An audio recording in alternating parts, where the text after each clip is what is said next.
Αγαπητοί φίλοι και φίλες, γεια σας. Είμαι ο Νίκος Φωλιάς, εκδότης του περιοδικού Runner Magazine, πολυνίκης του Μαραθώνιου και προπονητής δρόμων αντοχής.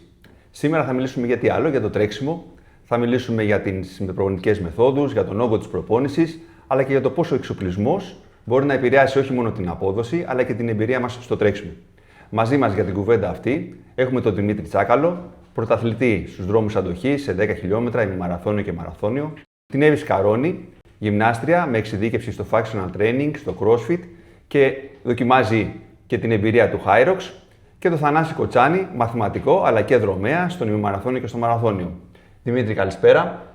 Πες μας λίγα περισσότερα για την πορεία σου στο τρέξιμο όλα αυτά τα χρόνια. Όπως είπες, καλησπέρα. Είμαι ο Δημήτρης Τσάκαλος.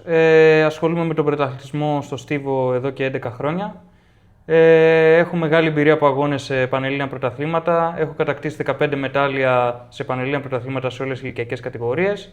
Και τα τελευταία χρόνια ασχολούμαι περισσότερο με τα αγωνίσματα του ημιμαραθωνίου και του μαραθωνίου. Έχω ατομικό ρεκόρ 2:21:31 στο μαραθώνιο και 1 ώρα 8 λεπτά και 7 δευτερόλεπτα στον ημιμαραθώνιο.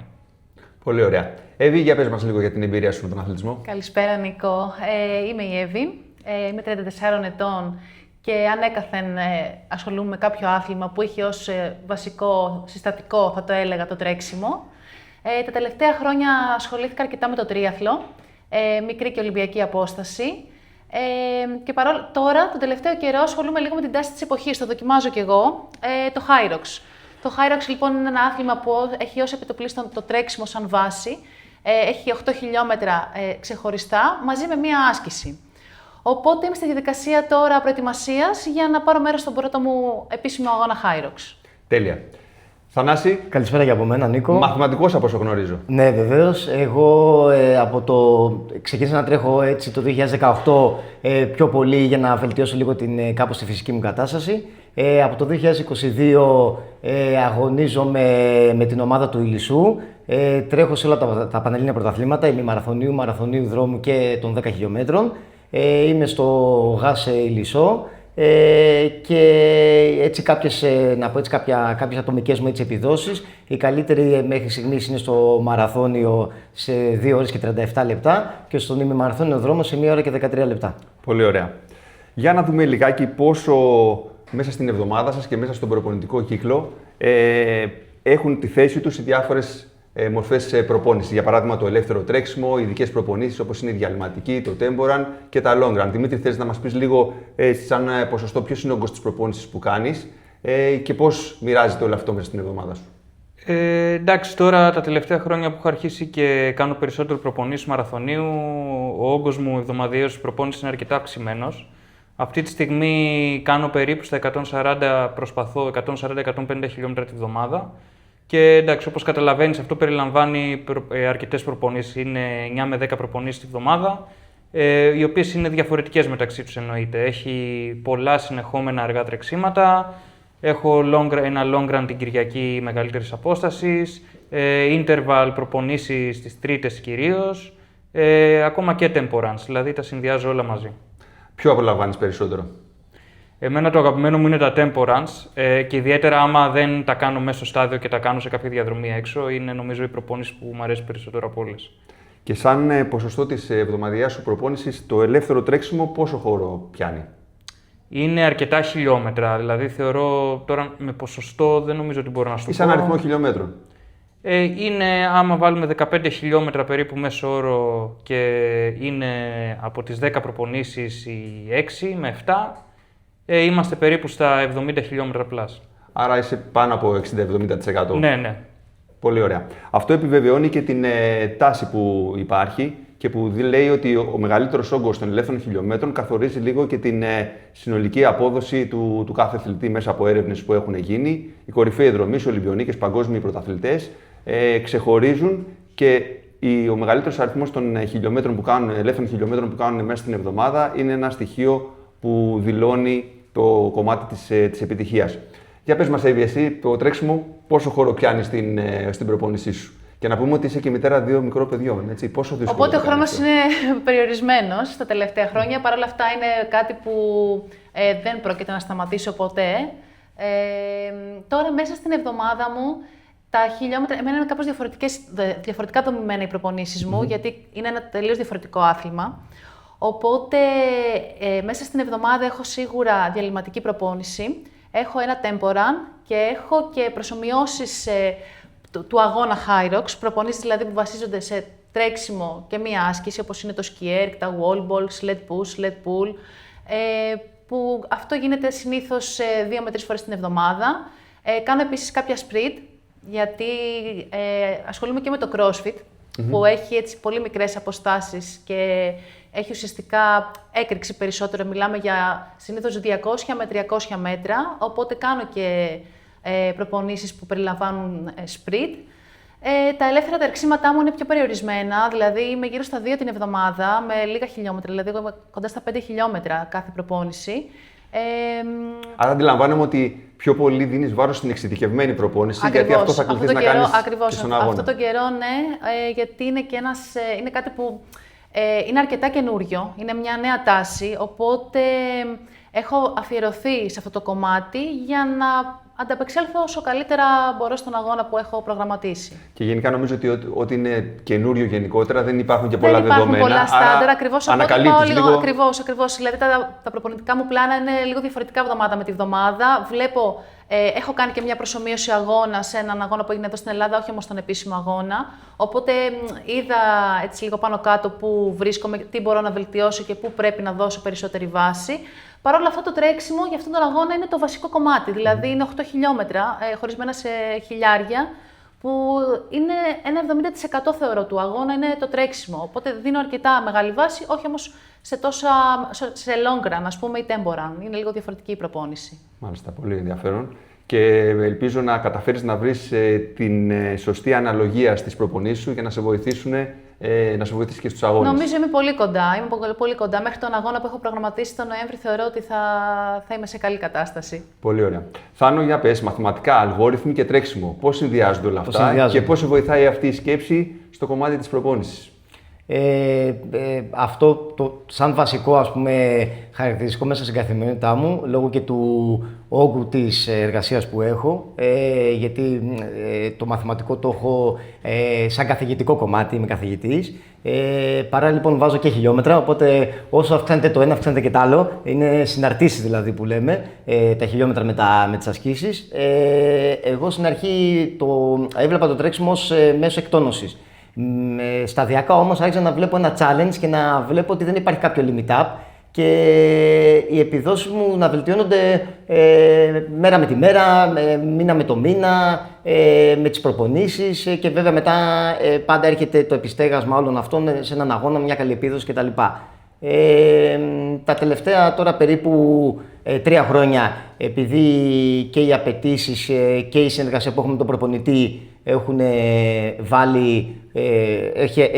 έχουν αυξηθεί και σε όγκο προπονήσεων αλλά και σε ένταση.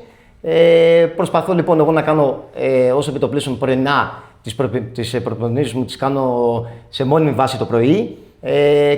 Όπως και το long, απλά η ειδοποιώς διαφορά θα έλεγα κιόλας, είναι ότι το long το κάνουμε παρέα, ενώ όλες τις άλλες προπονήσεις τις κάνω μονάδα.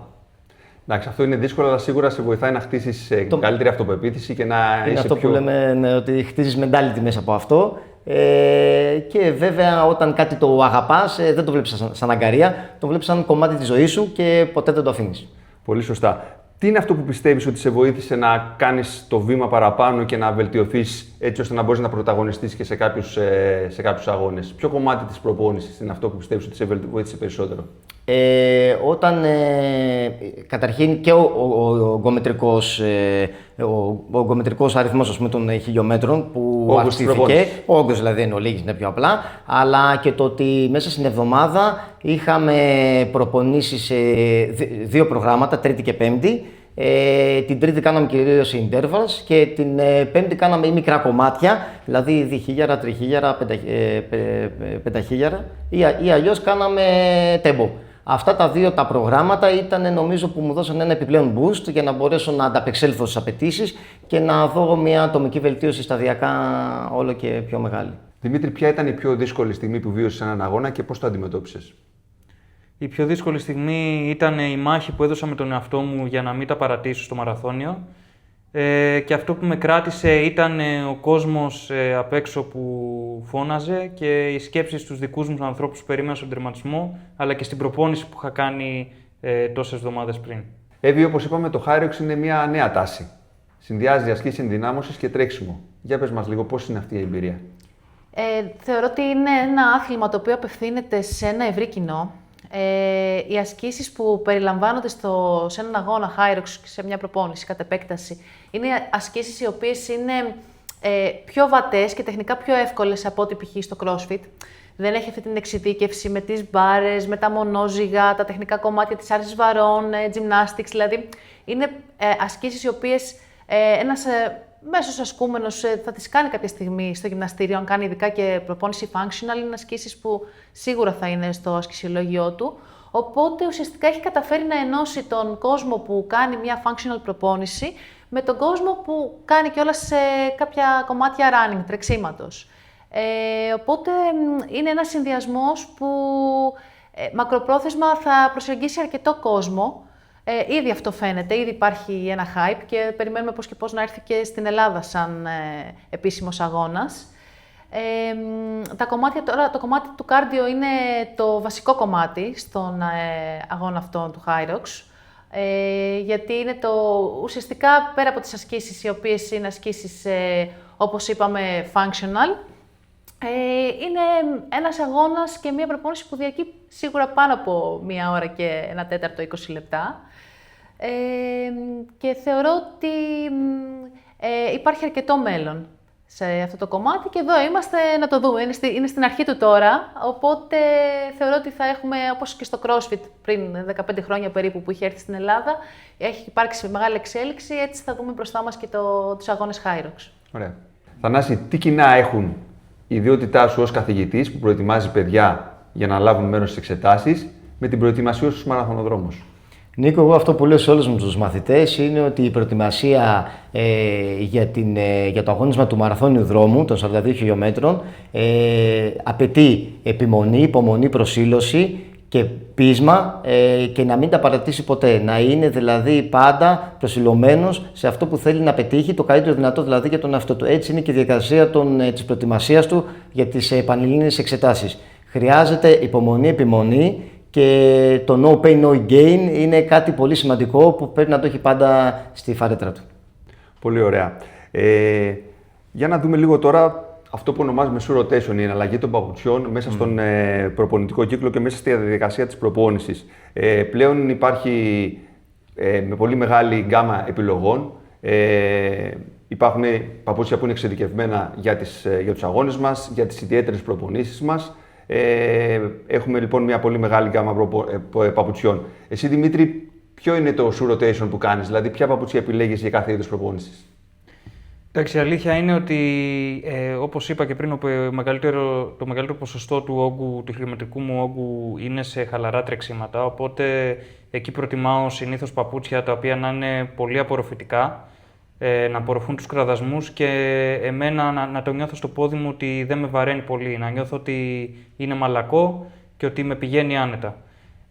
Συνήθως... Άρα η άνεση είναι ένα βασικό χαρακτηριστικό που θέλεις να νιώθεις. Τους τελευταίους μήνες χρησιμοποιώ το καινούριο μοντέλο της Under Armour, το Velocity Distance, και είμαι πολύ ευχαριστημένος, δηλαδή νιώθω ότι με την καινούργια τεχνολογία του αφρού που έχει, πως οι κραδασμοί, τρέχω το μεγαλύτερο κομμάτι, το κάνω στη χωμάτινη διαδρομή στην περιμετρική του άκα. Okay.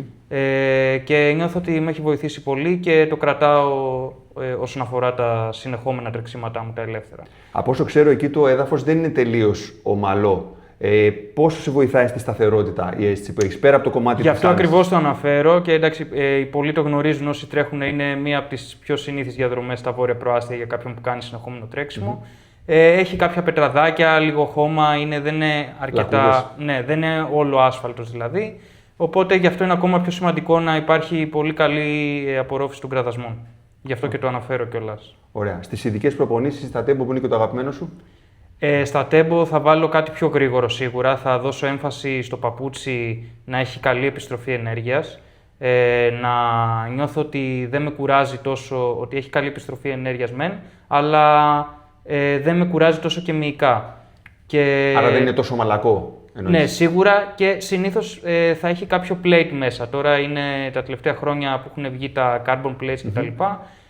Αποφεύγω να χρησιμοποιώ carbon plate στην προπόνησή μου στο temporal. Χρησιμοποιώ συνήθως nylon plate, το οποίο είναι λίγο πιο εύκαμπτο. Και ναι, συνήθως χρησιμοποιώ το παπούτσι της Under Armour πάλι, το Velocity Pro, το 2. Το οποίο συνδυάζει χαρακτηριστικά και του αγωνιστικού και του. Ναι, ακριβώς, χωρίς να έχει το carbon plate, το οποίο το κάνει πολύ δίσκαμπτο και χρησιμοποιείται κυρίως μόνο σε αγώνα αυτά. Είναι λίγο για το σώμα πιο καλό, να το πω. Πιο άνετο. Okay. Και φαντάζομαι για τους αγώνες, πρόσφατα έκανες το ατομικό σου ρεκόρ στον ημιμαραθώνιο της Πάτρας. Πολύ σωστά, ναι. Και τη δεύτερη θέση. Και συγχαρητήρια γι' αυτό. Ήμουν εκεί, σε παρακολούθησα. Για πες μου λίγο πόσο σε βοήθησε. Φαντάζομαι ότι φόρεσες το Velocity Elite το 3. Ναι, σωστά. Εντάξει, στον αγώνα πάντα χρειάζεται να βάλεις το καλύτερο δυνατό. Που είναι το παπούτσι που περιλαμβάνει πλέον σε όλα τα μοντέλα τα αγωνιστικά, τα γρήγορα, περιλαμβάνουν carbon plate, έτσι. Είναι διαφορετική η αίσθηση, δηλαδή έχει πολύ καλή επιστροφή ενέργειας, σε σπρώχνει να πας εκεί που κουράζεσαι, νιώθεις το σώμα σου ότι πάει να καταρρεύσει, το παπούτσι σου δίνει αυτό το κάτι παραπάνω. Άρα στο τέλος που έκανες την αλλαγή και ξέφυγες από το Νικολακέα που τρέχατε μαζί, νομίζω ότι σε βοήθησε. Ναι, είχα και ένα έξτρα κίνητρο, εντάξει, γιατί ο Νικόδημος εκεί μένει στην Πάτρα, οπότε είχε μεγάλο fan club. Οπότε το χρειάστηκα, είναι αλήθεια, λίγο παραπάνω. Με βοήθησε και το παπούτσι. Είχα και το κίνητρο και έδωσα ό,τι μπορούσα για να κάνω. Πόσο ρόλο παίζει στην ψυχολογία σου, γνωρίζοντας ότι στα πόδια σου έχεις ένα εργαλείο, να το πω έτσι, το οποίο θα ανταποκριθεί σε όλες τις δυσκολίες που έχεις να αντιμετωπίσεις στον αγώνα?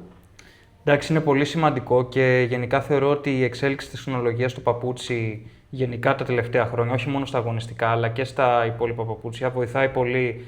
Τώρα θα το γνωρίζεις και εσύ, όταν έτρεχες παλιότερα η τεχνολογία δεν ήταν τόσο εξελιγμένη. Σας ζηλεύω πάρα πολύ. Η καταπώνηση στους μυς ήταν μεγαλύτερη, οπότε πιστεύω ότι η εναλλαγή, όπως το είπες, το shoe rotation είναι πολύ σημαντικό. Κάθε προπόνηση χρειάζεται το δικό της παπούτσι, ειδικά αν μιλάμε για πιο ψηλό επίπεδο αθλητή, για κάποιον που τρέχει σε πανελλήνια πρωταθλήματα, ας πούμε, ή ακόμα και σε διεθνές επίπεδο, ακόμα περισσότερο. Χρειάζεται καλή εναλλαγή παπουτσιών, ανάλογα την περίσταση, ώστε να πάρεις τα μέγιστα που μπορεί να σου προσφέρει το κάθε παπούτσι, γιατί δεν είναι όλα φτιαγμένα για την ίδια περίσταση. Πολύ σωστά. Εύη, για πες μας λίγο, γρήγορες προπονήσεις, sprint, ειδικές ασκήσεις που απαιτούν άλλα χαρακτηριστικά. Οπότε σίγουρα κάνω shoe rotation. Σίγουρα, ναι. Τι είναι αυτό που σου ταιριάζει? Όπως είπε και ο Δημήτρης, η εναλλαγή παπουτσιού σου δίνει πολύ μεγάλη, σου κάνει την ειδοποιώ διαφορά στην προπόνηση και στον αγώνα. Ουσιαστικά τι γίνεται, κάνοντας και ένα shoe rotation αρχικά δεν χρησιμοποιείς πάρα πολύ το παπούτσι, οπότε έχει και μεγαλύτερο χρόνο ζωής, μεγαλύτερη διάρκεια, που είναι κάτι που θεωρώ πολύ σημαντικό. Και ειδικά για κάποιον που τρέχει πάνω από 3-4 φορές την εβδομάδα, πιστεύω ότι πρέπει σίγουρα να γίνεται μια εναλλαγή, γιατί τα χιλιόμετρα είναι αρκετά. Αν τρέχεις πάνω από 4 φορές την εβδομάδα, το να έχεις ένα παπούτσι δεν θα σου αποδώσει τα μέγιστα, έχει πολύ μικρή διάρκεια ζωής, οπότε καλό είναι να υπάρχει και μια δεύτερη επιλογή και ανάλογα βέβαια και την προπόνηση που γίνεται. Να ξεκουράζονται και αυτά. Να ξεκουράζονται, θέλω λίγο και τα παπούτσια ξεκούραση. Σωστά. Όχι μόνο τα πόδια, για να μετά είναι και καλύτερη η απόδοση σε εμάς. Εγώ χρησιμοποιώ τον τελευταίο καιρό το Velocity Pro της Under Armour για τις προπονήσεις του Hyrox. Είναι ένα παπούτσι το οποίο είναι αρκετά γρήγορο, ελαφρύ και ταυτόχρονα είναι αρκετά σταθερό, που είναι κάτι που το χρειάζομαι. Οπότε στις προπονήσεις, οι οποίες αποτελούνται κυρίως από χιλιάρια και στη συνέχεια κάποια άσκηση, όπως είναι οι προβολές, όπως είναι τα wall ball, έχει σπρώξιμο και τράβηγμα στο sled, χρειάζεται μια σταθερότητα. Χρειάζεται και ο γρήγορος ρυθμός όμως μετά στο τρέξιμο, οπότε για μένα το Velocity Pro είναι ένα παπούτσι που τα συνδυάζει και τα δύο. Τώρα, όσον αφορά τις προπονήσεις που κάνω στο στίβο, τα sprint και τις προπονήσεις για 5-10 χιλιόμετρων, επιλέγω το παπούτσι της Under Armour, το Velocity, το Elite 3. Είναι ένα πολύ γρήγορο παπούτσι. Καταλαβαίνεις τη διαφορά, πραγματικά, δηλαδή κάποιος που ίσως δεν το έχει χρησιμοποιήσει, θα δει αμέσως τη διαφορά. Νιώθεις ότι σε πάει μπροστά, έχει μια όθηση που αυτομάτως σε κάνει και λίγο πιο γρήγορο, δουλεύει διαφορετικά στο πόδι, γιατί ουσιαστικά άλλοι μύες είναι αυτοί που λειτουργούν, οπότε έχει πολύ διαφορετική προσαρμογή σε σχέση με το Pro. Και είναι το παπούτσι που επιλέγω για τα sprint και για τα 5 ή 10 χιλιόμετρα είναι το Velocity, το Elite, το 3. Ισχύει ότι αν κάποιος δοκιμάσει για πρώτη φορά παπούτσι με carbon plate. Με carbon είναι πολύ μεγάλη διαφορά. Είναι μια αποκάλυψη. Ναι. Και νομίζω ότι το Elite 3 είναι ένα από τα παπούτσια που. Νιώθεις πολύ ανάλαφρος.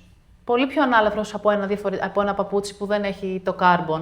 Οπότε είναι και σαν ενέργεια και σαν αυτοπεποίθηση θεωρώ ότι παίζει πολύ σημαντικό ρόλο αυτή η εναλλαγή παπουτσιών.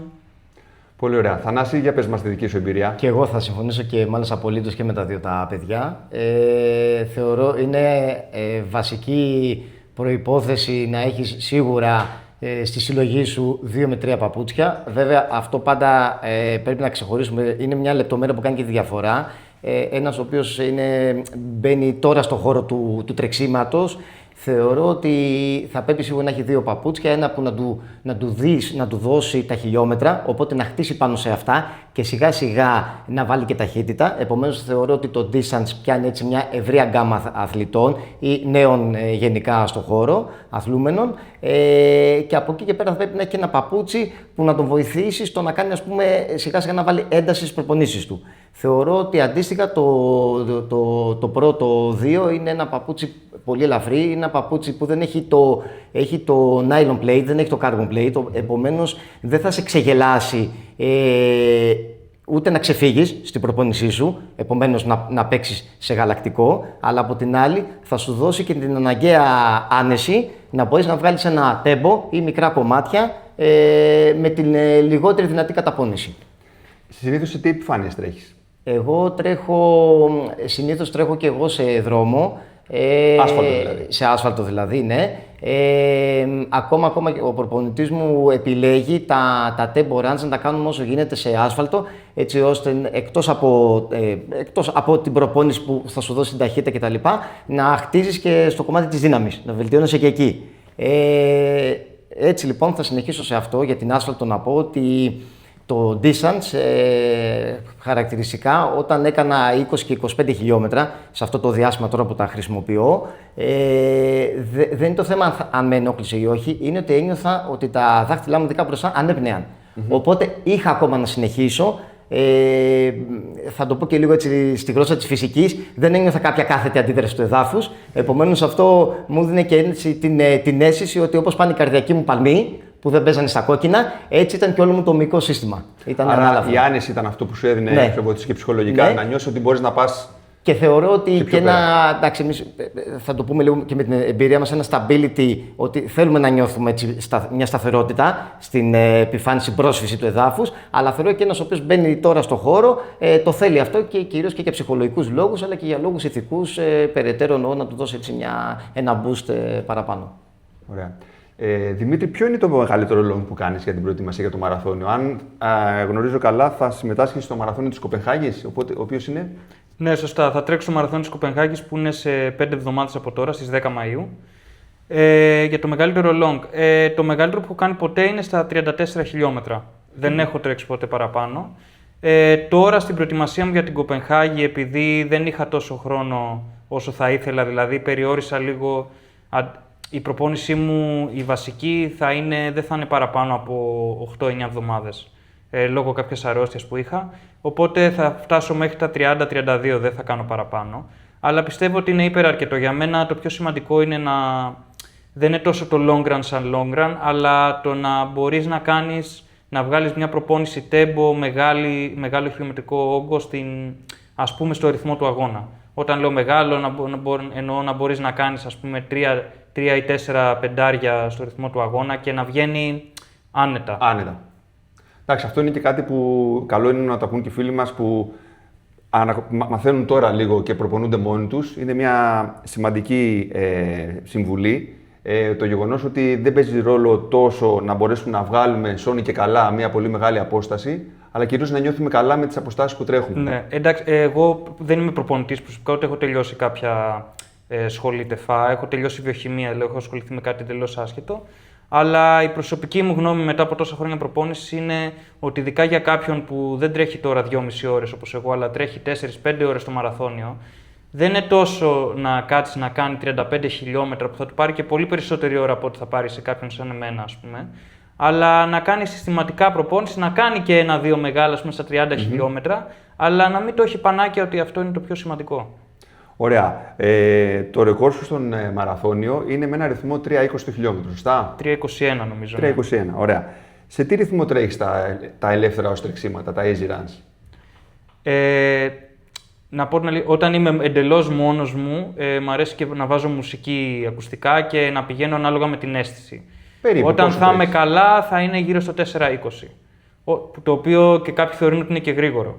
Όταν δεν είμαι τόσο καλά, έχω κάνει μια έντονη προπόνηση την προηγούμενη μέρα, θα είναι και πιο αργά, στο 4:40. Αλλά δεν έχω, δηλαδή το πάω εντελώς με την αίσθηση και πολλές φορές θα τρέξω με φίλους μαζί που τρέχουν πιο αργά, με παιδιά που δεν μπορούν να πάνε αυτό το ρυθμό, οπότε μπορεί να πάω και 5 λεπτά. Εντάξει, πιο πάνω δύσκολα θα πάω. Δεν νιώθω ότι με κουράζει το σώμα μου να τρέξω πιο αργά από αυτό, αλλά τα 5 λεπτά είναι ένας ρυθμός που θα γίνει αρκετά συχνά, 4:50. Εκεί. Αυτό θέλω να πω ότι σε κάθε περίπτωση είσαι πάντα τουλάχιστον 1 λεπτό το χιλιόμετρο πιο αργά, ακόμα και στα πιο γρήγορά σου easy. Ακόμα και αν κάποιες φορές τύχει να το πάω λίγο πιο γρήγορα, θα είναι καθαρά επειδή εκείνη τη μέρα είχα την αίσθηση ότι είμαι πολύ καλά, χωρίς να κοιτάξω το ρολόι, δηλαδή απλά μου βγήκε. Σωστά. Όχι ότι είναι σωστό, απλά έτσι μου αρέσει εμένα να το κάνω. Δεν δουλεύω δηλαδή στα συνεχόμενά μου με τους παλμούς, δουλεύω με την αίσθηση. Αυτό είναι κάτι πάρα πολύ σημαντικό, γιατί είναι ένα από τα λάθη που κάνουν οι περισσότεροι δρομείς. Βλέπετε ότι ένας αθλητής του επίπεδου του Δημήτρη τρέχει το ελεύθερο του τρέξιμο, στην καλύτερη περίπτωση, 1 λεπτό το χιλιόμετρο πιο αργά από ό,τι τρέχει τον αγωνιστικό του ρυθμό.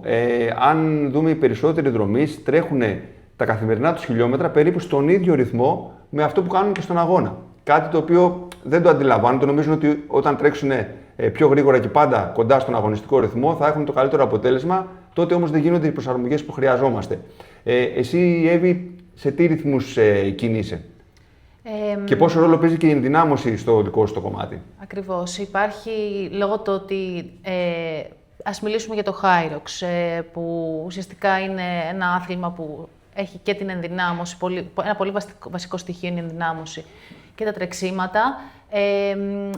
Τώρα, αν κάνουμε μία προπόνηση Hyrox προσομοίωση του αγώνα, δηλαδή 1000 μέτρα και το εργόμετρο μετά ή την αντίστοιχη άσκηση, προσπαθώ να κρατήσω ένα ρυθμό ο οποίος θα με βοηθήσει στο να έχω καλή απόδοση και στην άσκηση που έρχεται μετά. Γιατί ουσιαστικά είναι αυτές οι εναλλαγές και τα πόδια και εμείς είναι για τουλάχιστον 1 ώρα και 10 λεπτά, μπορώ να πω, και παραπάνω, δουλεύεις στα κόκκινα. Προσπαθώ στα χιλιάρια να είμαι γύρω στα 4:20 στην αρχή, γιατί παλιότερα έκανα το λάθος αυτό ότι έτρεχα πολύ γρήγορα, αλλά έβλεπα ότι μέχρι τα μέσα της προπόνησης, στα μέσα του αγώνα, ας πούμε, μετά το σώμα μου άρχισε και με εγκατέλειπε. Άρχισα να πέφτω πολύ, οπότε με επηρέαζε πολύ αρνητικά. Ενώ θεωρούσα ότι μπορούσα να κερδίσω χρόνο να έκανα πολύ γρήγορα τα χιλιάρια, η απόδοσή μου μετά στο τέλος ήταν χειρότερη. Οπότε είμαι γύρω στο 4:20 με 4:30, ώστε μετά να κάνω την άσκηση που είναι σε κάθε σταθμό. Γιατί γενικά όλες οι ασκήσεις έχουν να κάνουν πολύ με τα πόδια, οπότε η επιβάρυνση είναι αρκετά μεγάλη.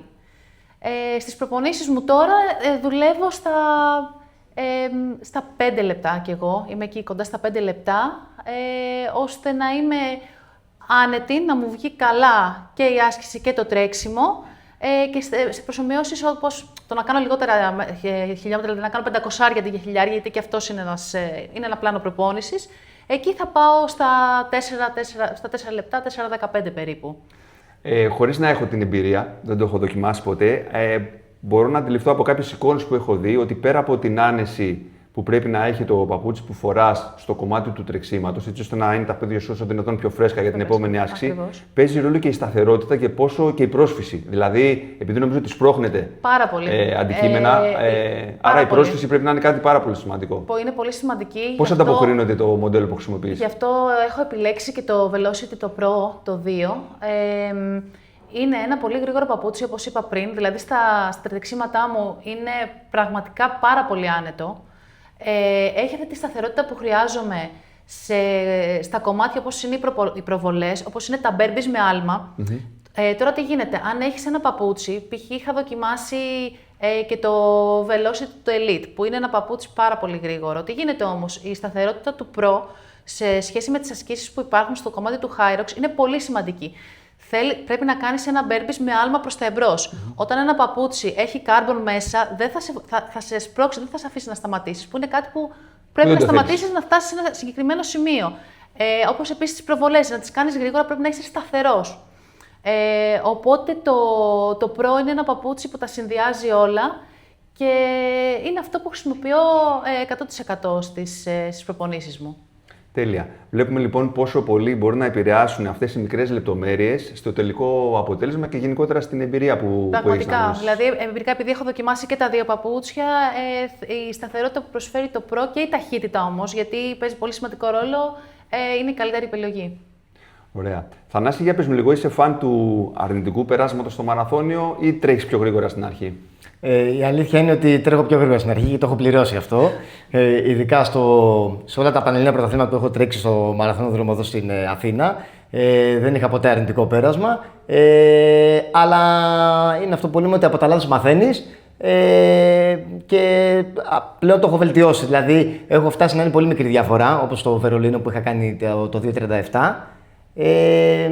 Εγώ θα πω επίσης ότι υπάρχει ένα έτσι slogan run, ότι πήγαινε αργά για να φτάσεις γρήγορα.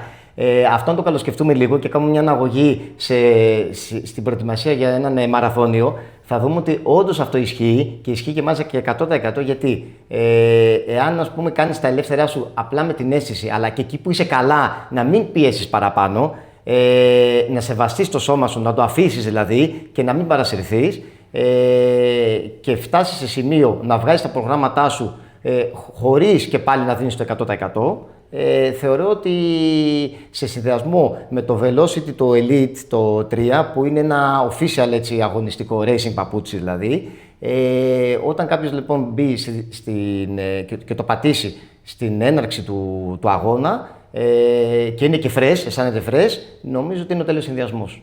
Ωραία, άρα λες ότι θα πρέπει να αξιολογούμε σωστά και τι βάζουμε στα πόδια μας, έτσι ώστε να μην μας προτρέψει να ακολουθήσουμε κάτι, γιατί σίγουρα όταν φοράμε ένα γρήγορο παπούτσι, το σώμα μας πάει από μόνο του πιο γρήγορα, άρα πρέπει να δείξουμε λίγο μεγαλύτερη εγκράτεια στο κομμάτι αυτό. Βέβαια, και ειδικά τώρα στον αγώνα του μαραθωνίου δρόμου, θέλει διαχείριση 100%. Ο μαραθώνιος έτσι κι αλλιώς είναι θέμα διαχείρισης. Δεν είναι μόνο ταχύτητας. Και όταν φοράς ένα αγωνιστικό παπούτσι, ένα γρήγορο παπούτσι, πρέπει να είσαι εγκρατής για να μπορέσεις μετά εκεί που πρέπει να δώσεις και εκεί που ουσιαστικά και εγκεφαλικά υπάρχουν δυσκολίες πολλές, πώς μάλλον και με την κόπωση τιμική, να μπορέσεις να ανταποκριθείς. Θα ήθελα τώρα να μιλήσουμε για ένα θέμα το οποίο απασχολεί πάρα πολλούς και έχει να κάνει με τους τραυματισμούς. Πόσο πιστεύετε ότι το shoe rotation, η αναλλαγή παπουτσιών και η χρήση του σωστού μοντέλου για κάθε είδος προπόνησης μπορεί να μας προφυλάξει και να μας κρατήσει υγιείς? Δημήτρη.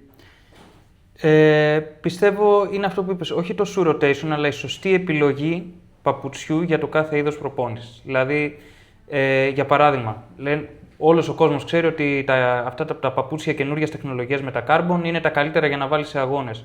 Υπάρχουν όμως έρευνες που έχουν δείξει ότι άμα φοράς αυτά τα παπούτσια με το carbon συνέχεια σε όλες τις προπονήσεις, σε όλες τις γρήγορες προπονήσεις, να το πω έτσι, κάθε εβδομάδα στην προπόνηση τη διαλυματική που θα κάνεις, υπάρχουν έρευνες που δείχνουν ότι αυτό οδηγεί σε ένα περιορισμό της προσαρμογής των μειών και των τενόντων. Τεμπελιάζουν λίγο. Ας το πούμε έτσι. Με αποτέλεσμα, μετά από μακροχρόνια χρήση, να είσαι πιο επιρρεπής σε τραυματισμούς.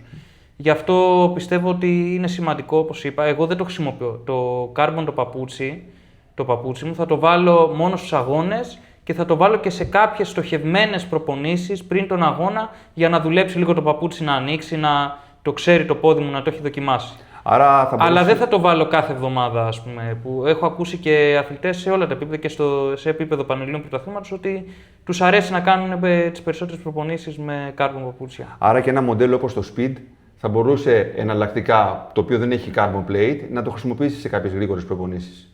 Ναι, σωστά. Το Speed είναι ένα μοντέλο το οποίο είναι πολύ ελαφρύ. Έχει την ίδια τεχνολογία γενικά με το Elite. Απλά σε αυτό που διαφέρει είναι ότι δεν έχει το plate μέσα. Έτσι, και αυτόματα και το stack του είναι πιο μικρό, έχει λιγότερο αφρό. Είναι ένα παπούτσι καθαρά για γρήγορες προπονήσεις, δηλαδή είναι πάρα πολύ ελαφρύ, το πιάνεις στο χέρι σου, είναι πούπουλο.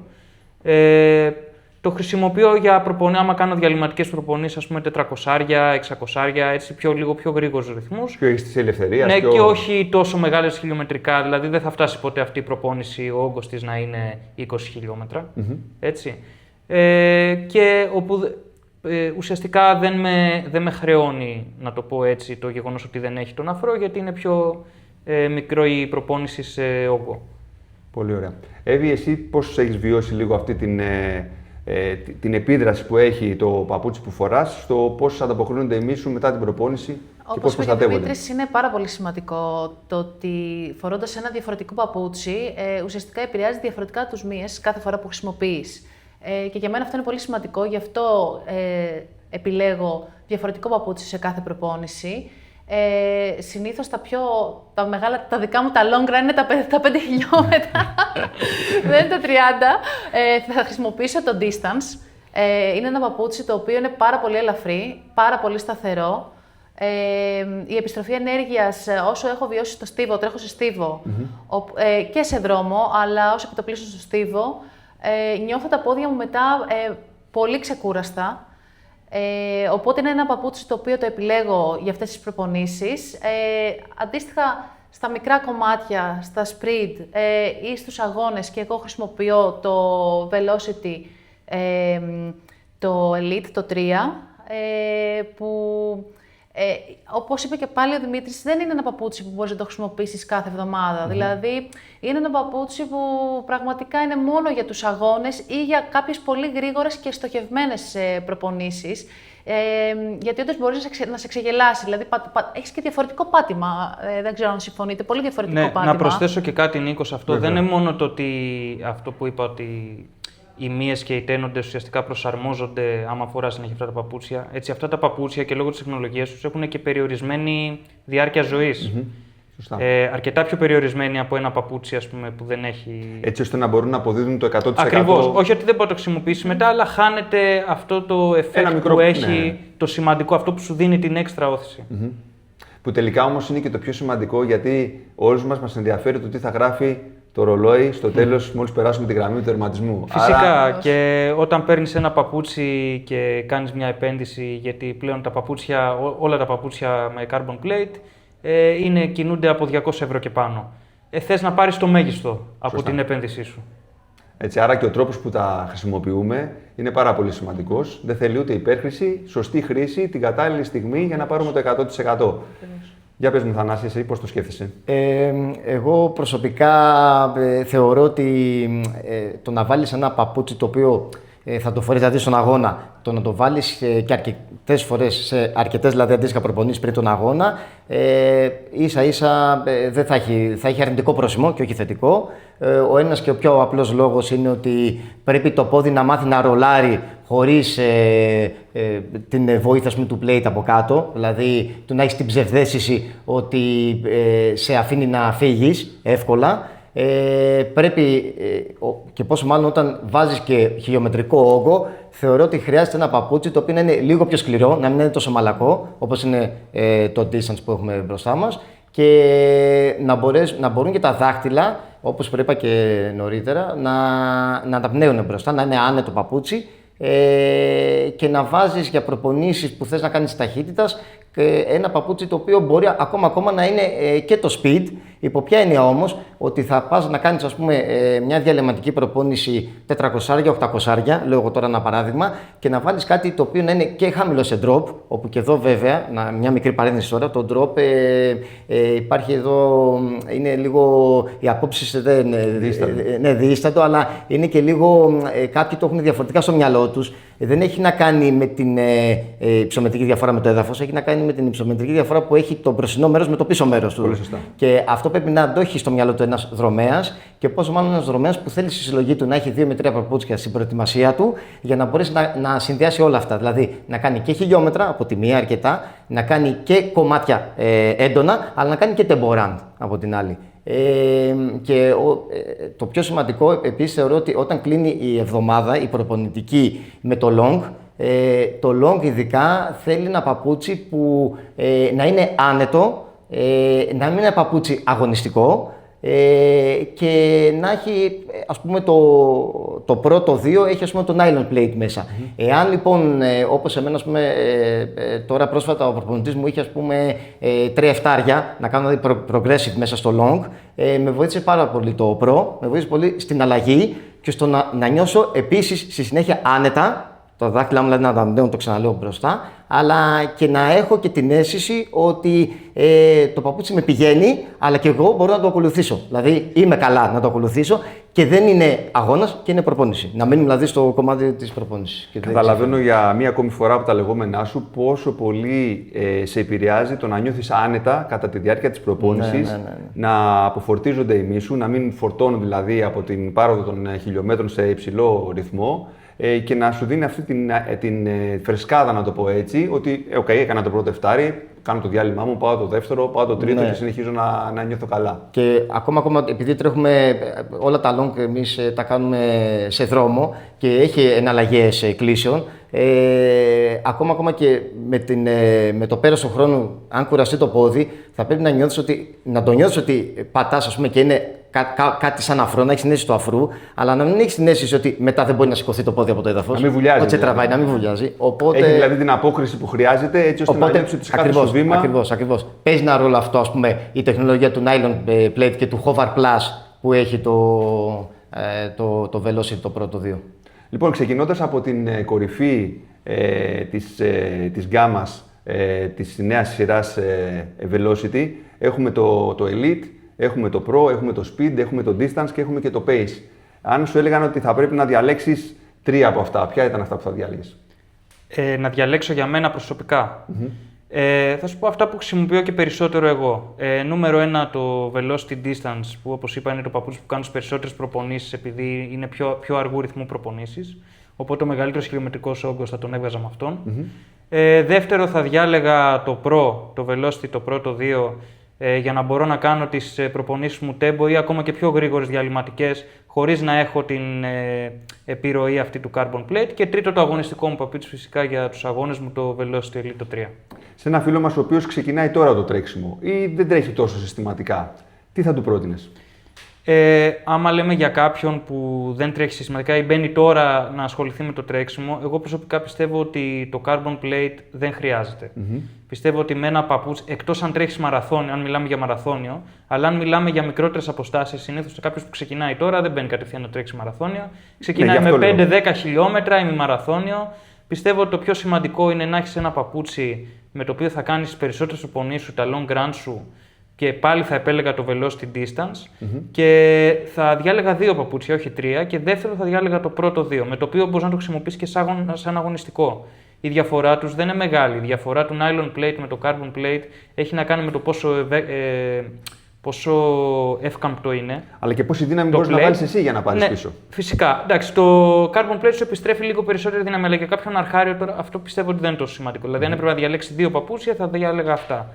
Με μοναδική εξαίρεση, αν μιλάμε για κάποιον ο οποίος είναι εντελώς αρχάριος, θα ξεκινήσει τώρα το τρέξιμο.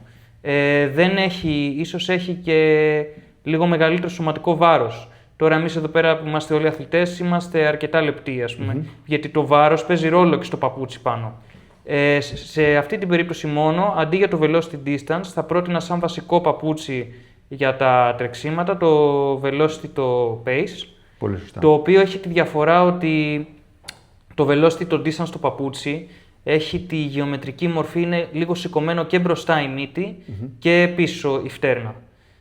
Το Velocity το Pace δεν το έχει αυτό. Ρολάρει λίγο περισσότερο, λες. Το Distance είναι φτιαγμένο για τρέξιμο καθαρά. Αλλά για κάποιον που είναι πολύ αρχάριος, που τώρα ξεκινάει, κάνει τα πρώτα του βήματα, θέλει κάτι πιο σταθερό, κάτι πίσω να μην είναι τόσο μαλακό, να μην βουλιάζει όπως κάθεται, αν έχει και κάποιο βάρος παραπάνω. Γι' αυτό σε αυτή την περίπτωση μόνο θα διάλεγα ως βασικό παπούτσι στο Pace. Πολύ ωραία. Εύη, εσύ ποια είναι η επιλογή σου? Νομίζω ότι θα συμφωνήσω με τον Δημήτρη. Θεωρώ ότι για κάποιον που ξεκινάει τώρα το τρέξιμο, ένα παπούτσι όπως το Under Armour, το Pace, το Velocity Pace, είναι ένα παπούτσι που μπορεί να σε καλύψει σε μεγάλο όγκο προπονήσεων. Αν ξεκινάς τώρα, θα πούμε ότι κάνεις έτσι μικρά run, Είναι ένα σταθερό παπούτσι, ένα ελαφρύ παπούτσι. Και επίσης παίζει και πολύ σημαντικό ρόλο ο τρόπος που τρέχει, αν δεν κάνω λάθος, και ο κάθε αθλητής. Δηλαδή, άλλοι τρέχουν πιο πολύ πατώντας πίσω στις φτέρνες, άλλοι πατώντας όλο το πέλμα, άλλοι πατώντας τα δάχτυλα προς τα εμπρός. Οπότε και ο τρόπος του τρεξίματος αυτομάτως λίγο σε κατευθύνει στο ποιο παπούτσι θα χρησιμοποιήσεις. Σίγουρα θα χρησιμοποιήσεις στην αρχή ένα παπούτσι με κάρμπον, φυσικά. Το οποίο είναι το καλό παπούτσι, θα το βάλεις πιο μετά στους αγώνες. Στον πρώτο αγώνα, ας πούμε, είναι ένα πολύ ωραίο παπούτσι να χρησιμοποιήσεις. Οπότε και το distance είναι ένα παπούτσι που θα επέλεγα. Και για μένα, από ό,τι έχετε καταλάβει, το Pro 2 είναι το αγαπημένο μου. Οπότε δεν θα μπορούσα να βάλω άλλο στην πρώτη θέση από το Pro 2 που έχει, νομίζω, έναν συνδυασμό όλων των υπόλοιπων παπουτσιών. Θανάση, η δική σου επιλογή και πρόταση. Η πρότασή μου, καταρχήν να το πω διαφορετικά, η προσωπική μου επιλογή, πόσο δε μάλλον για ένα μαραθώνιο και γενικά για αγωνιστικούς ρυθμούς, είναι το Velocity Elite 3.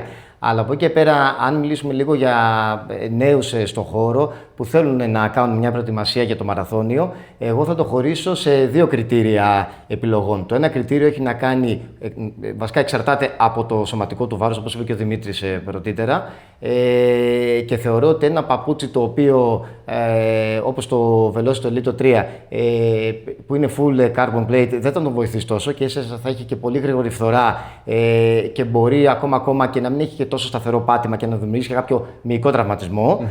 Αλλά επίσης πρέπει να μην ξεχνάμε, γιατί στις μέρες που ζούμε είναι και λίγο δύσκολα τα πράγματα, και το κομμάτι κόστος. Δηλαδή, ένα παπούτσι σαν το Pace, το οποίο είναι πιο οικονομικό, καλύπτει μια ευρεία γκάμα απαιτήσεων για έναν οποιοδήποτε αθλητή ως προς τι. Έχει να κάνει και με το ότι είναι ελαφρύ παπούτσι, είναι σταθερό παπούτσι. Βασικά είναι 250 γραμμάρια, έτσι, είναι πάρα πολύ ελαφρύ. Ναι. Και από ό,τι ξέρω, περίπου είναι και στα 100 ευρώ, οπότε είναι μια πολύ λογική τιμή για ένα παπούτσι τρεξιματικό στις μέρες μας και μπορεί ακόμα, θεωρώ, να το βάλει και σε έναν αγώνα 5 και 10 χιλιόμετρων για να κάνει έτσι ως new entry αθλητής μια καλή επίδοση για αυτόν και να μπορεί στη συνέχεια να εξελιχθεί. Αφού εξελιχθούν και οι προπονήσεις του και έχει και παραπάνω απαιτήσεις από τον εαυτό του, μετά να πάμε και σε ένα άλλο πιο καλό, πιο αγωνιστικό παπούτσι, θα το πω καλύτερα, που είναι η σειρά των Velocity Elite και του Velocity Pro.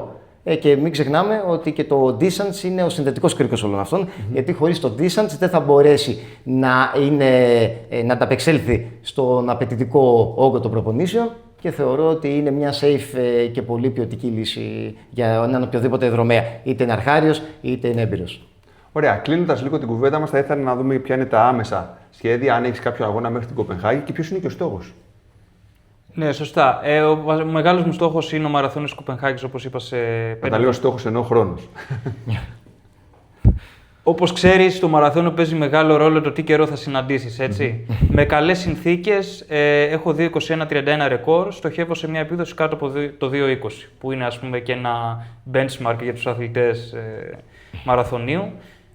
Κατά τα άλλα, πριν από αυτό, 2 εβδομάδες νωρίτερα θα τρέξω στο Πανελλήνιο Πρωτάθλημα 10.000 μέτρων, στίβου, που με ατομικό ρεκόρ 30:05 θα ήθελα πολύ να κάνω μια επίδοση κάτω από τα 30 λεπτά. Παρ' όλα αυτά, πάντα όταν πρόκειται για Πανελλήνιο Πρωτάθλημα, παίζει ρόλο η στρατηγική, το πώς θα κινηθούν οι υπόλοιποι μέσα στον αγώνα. Οπότε εκεί πέρα στοχεύω περισσότερο σε όσο το δυνατόν καλύτερο πλασάρισμα. Αν καταφέρω, όπως πέρσι ήμουν τρίτος στην ίδια διοργάνωση, αν καταφέρω πάλι να ανέβω στο βάθρο, θα είμαι πολύ ευχαριστημένος. Καλή επιτυχία, Δημήτρη. Εύχομαι να πετύχεις το στόχο σου τόσο στα 10 χιλιόμετρα, αλλά όσο και στο μαραθώνιο, που νομίζω ότι είναι βασικότερος. Και πιστεύω ότι έδειξες ότι με την επίδοσή σου στον μαραθώνιο της Πάτρας είσαι on target, είσαι στο. Σε ευχαριστώ πολύ. Ελπίζω πως ναι. Λοιπόν, Εύη, ξέρω ότι ετοιμάζεσαι για σπέτσες το Μάιο, τρίαθλο. Μετά έχουμε CrossFit και μετά Hyrox. Είναι το πρόγραμμα βαρύ. Έχει πολλές συναλλαγές όμως και δεν βαριέμαι, οπότε κάνω λίγο απ' όλα. Ναι. Ο βασικός, δηλαδή, ο στόχος μου είναι να κάνω ένα καλό debut, ας πούμε, στο Hyrox, που είναι κάτι που δεν το έχω κάνει ξανά. Τους άλλους αγώνες πάνω κάτω ξέρω που βρίσκομαι, να περάσω ωραία θέλω, να είμαι υγιής και να κάνω για μένα όσο το δυνατόν καλύτερες εμφανίσεις γίνεται. Οπότε τώρα όλα τα μάτια είναι στραμμένα στο Hyrox, να δούμε πώς θα βγει και αυτό το καινούριο άθλημα trend. Πού θα τρέξει στο Hyrox, αν στη Γερμανία. Σε ποια πόλη? Ακόμα είναι 2 διαφορετικές και δεν έχω επιλέξει. Έχεις δηλωθεί και στα δύο, ναι, οπότε θα ελπίζω να πάει καλά. Καλή Πιστεύω επιτυχία. θα Είμαι ευχαριστώ. σίγουρος ότι ακολουθώντας με συνέπεια το προπονητικό πρόγραμμα θα πάνε όλα καλά. Θανάση, εσύ τι έχουμε μπροστά μας? Εγώ τώρα στο άμεσο μέλλον θα τρέξω ένα δεκάρι, μάλλον στη Θεσσαλονίκη, στο Μεγαλέξανδρο, και μετά το πεντάρι το διασυλλογικό που γίνεται κάθε χρόνο το Μάιο. Μετά θα ξεκουραστώ λίγο, γιατί κατά πάσα πιθανότητα, αν όλα πάνε καλά και απέχουν οι τραυματισμοί από πάνω μας, θα τρέξω το μαραθώνιο στη Βαλένθια το Δεκέμβρη. Γρήγορη διαδρομή. Ναι, Οπότε εκεί γρήγορη. full elite. Οπότε ναι, εκεί θέλω να κάνω το καλύτερο δυνατό προφανώς, και να προσπαθήσω να προσεγγίσω τις 2,5 ώρες. Επίσης να πω και κάτι σαν ένα μήνυμα που το λέω και στους μαθητές μου, και ως μαθηματικός δηλαδή παράλληλα, ότι ποτέ δεν πρέπει να παρατάμε την οποιαδήποτε προσπάθεια, και ότι πολλές φορές, επειδή μπλέκουμε με νούμερα, όπως εμείς ως αθλητές αυτή τη στιγμή που μιλάμε και για τα παπούτσια και λέμε για επιδόσεις και για drop και για ποσοστά και για κατόφλι κουλουπού, έτσι και στους μαθητές πολλές φορές κλεινόμαστε στο κομμάτι είσαι καλός αν έχεις γράψει πάνω από 80%, δεν είσαι καλός αν έχεις γράψει κάτω από 60%. Το θέμα είναι ότι σε όλα αυτά, όταν δεν τα παρατάς και προσπαθείς, αυτή είναι η μεγαλύτερη επίτευξη ενός στόχου. Να βλέπεις ότι ενώ μπορεί, ας πούμε, να δώσεις πολύ μεγάλη προσπάθεια και να πιεστείς, να μην σου έρθει το αποτέλεσμα που επιθυμείς, και εκεί όμως είναι το σημείο κλειδί, εκείνο που δεν πρέπει να τα παρατήσεις. Έτσι είναι και το τρέξιμο. Εκεί που, όπως και εγώ, ας πούμε, προσωπικά δεν είχα πάει καλά σε κάποιους μαραθωνίους, απλώς να πω δεν το έχω, συνεχίζουμε κάποιες μικρότερες αποστάσεις. Όμως είπα όχι. Πεισμώνω, κοιτάω μπροστά, σηκώνω το κεφάλι, χαμόγελο, αισιοδοξία, και στηρίζομαι στα πόδια μου και στα παπούτσια μας. Άρα δουλειά. Νομίζω ότι αυτό είναι το μότο που διέπει τους δρόμους αντοχής. Αγαπητοί φίλοι και φίλες, ελπίζω να απολαύσατε την κουβέντα μας, ελπίζω να αποκομίσατε χρήσιμα συμπεράσματα σχετικά με τις προπονητικές συνήθειες των αγαπητών Δημήτρη, Εύης και Θανάση, και σας ευχόμαστε καλή επιτυχία στους μελλοντικούς σας στόχους.